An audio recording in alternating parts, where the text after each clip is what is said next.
সেহরি খাওয়ার পর কি সহবাস করা যায়? ধন্যবাদ ভাইয়া সুন্দর একটা কমেন্ট করার জন্য।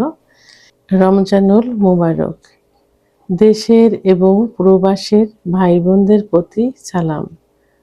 আসসালামু আলাইকুম। আমি প্রভাষক ডাক্তার রিক্তা পারভিন, হোমিওপ্যাথি এবং আয়ুর্বেদিক চিকিৎসক। চেম্বার সেবা হোমিও কমপ্লেক্স অ্যান্ড সেবা ডিজিটাল ল্যাব, উপজেলা মডেল মসজিদের পূর্ব পাশে, শিমুলিয়া, মাগুরা।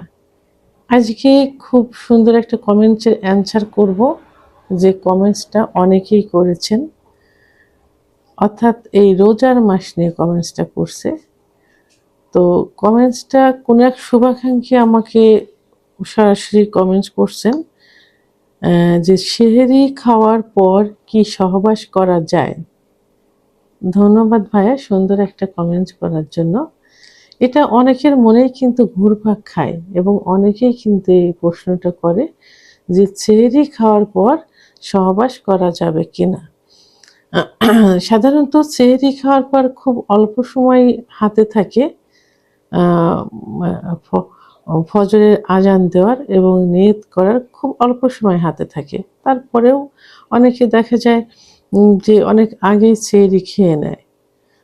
তো সেক্ষেত্রে সেহরি খাওয়ার পর অবশ্যই সহবাস করা যায়, সেটা ফজরের আজানের পূর্বে, অর্থাৎ রোজা রাখার নিয়তের আগে।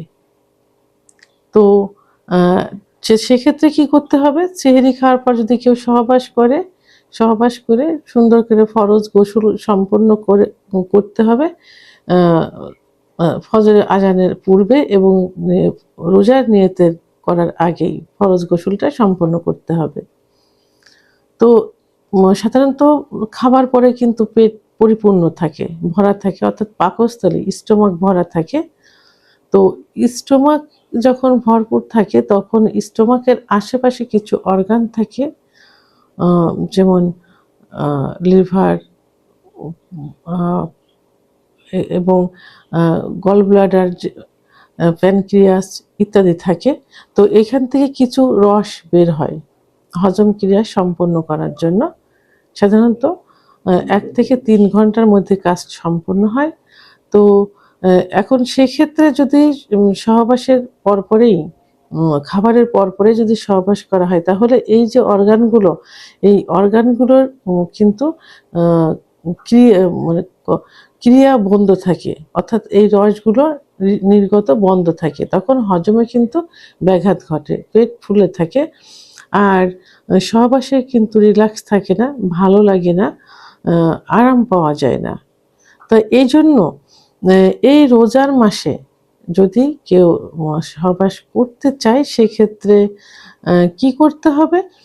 তারাবির নামাজ শেষ করার পর যখন রাতের খাবার খেয়ে ঘুমোতে যায়, এই ঘুমের পরে, এই তারাবির পর যে খাবার খেয়ে ঘুমোতে যাওয়া হয়, এই মুহূর্তের থেকে সেহরি খাওয়ার পূর্ব পর্যন্ত যে 2-3 ঘন্টা ঘুম দেওয়া হয়, এই ঘুম দেওয়ার পরে যে খাবারগুলো থাকে, পেটে যে খাবারগুলো থাকে, এই খাবারগুলো কিন্তু হজম হয়ে যায়। তো হজম হওয়ার পর যখন সেহরি খেতে ওঠা হয়, তখন ওই মুহূর্তে কিন্তু সহবাস করলে সব থেকে ভালো হয় এবং এই সময়টাই সহবাস করার উপযুক্ত সময়। এটাতে কি হয়, যে খাবারগুলো থাকে, খাবারগুলো হজম হয়ে যায়, পেট ভার কমে যায়, পেট পাতলা হয়ে যায়, মন মানসিকতা ভালো থাকে। ঠিক এই মুহূর্তে সহবাস করে ফরজ গোসল সম্পন্ন করে সেহরি খেয়ে আপনি রোজা রাখলে সারাটা দিন আপনার খুব ভালো যাবে, রিল্যাক্সে যাবে, স্বামী স্ত্রীর সম্পর্কটা ভালো থাকবে, ভালোবাসা বেড়ে যাবে, রোজাও ভাঙা হলো না। ভিডিওটি সম্পর্কে যদি কোনো মতামত থেকে থাকে অবশ্যই কমেন্টসের মাধ্যমে জানাবেন। আর ভিডিওটি ভালো লাগলে লাইক, কমেন্ট, সাবস্ক্রাইব করে আমার সঙ্গে থাকবেন। আল্লাহ হাফেজ।